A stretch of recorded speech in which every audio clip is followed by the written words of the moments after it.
Bonjour, nous sommes le 13 janvier, c'est la Saint-Hilaire et bonne fête à l'abbé Hilaire que je connais bien et aussi à la chapelle Saint-Hilaire. Nous sommes heureux d'avoir sur notre doyenné de Carpentras une très belle chapelle reconstituée. Merci à toutes celles et ceux qui ont participé à cette reconstruction.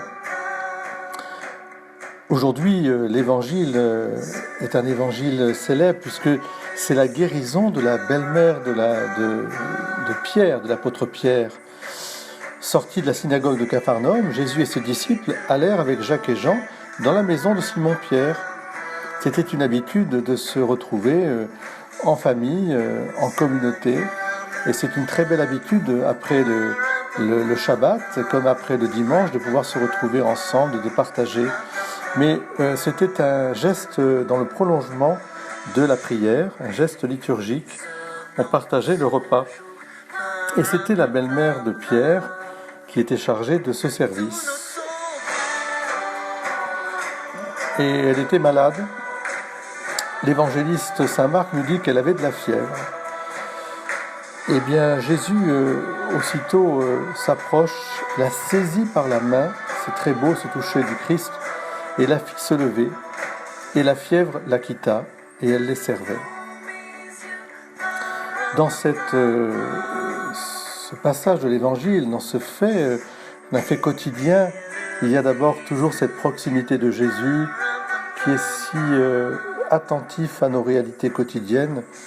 Je crois que nous aurions tout à fait droit d'y être aussi attentifs, de pouvoir lui demander notre quotidien.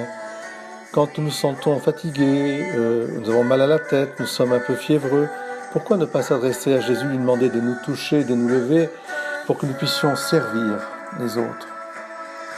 Et puis, il y a dans ce passage aussi, comme je l'ai dit au tout début, une invitation au partage familial, à la rencontre fraternelle, dans le prolongement justement de notre liturgie. Alors en ce mercredi 13 janvier, nous sommes dans l'année décidée par le pape François sur Saint Joseph. J'aimerais que nous ayons aussi en point de mire cette belle figure paternelle de Saint Joseph qui ouvrait sa maison, sa demeure, qui l'a ouverte à la Vierge Marie, à son épouse, à l'enfant Jésus, et puis qu'il a ouvert certainement à toutes celles et ceux qui participaient avec eux à cette aventure extraordinaire de la venue de Dieu au milieu de nous. L'accueil, le partage, le repas, la guérison aussi, la prière, eh bien voilà, c'est notre quotidien. Demandez et vous recevrez. Et Jésus, comme nous dit l'Évangile, le soir venu, tellement de gens venaient à lui, mais en fait, c'est tous les jours que Jésus vient à nous. Je vous souhaite une très très belle journée.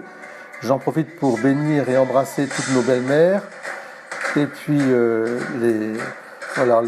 et remercier toutes les mamans et toutes les belles-mères qui servent au quotidien.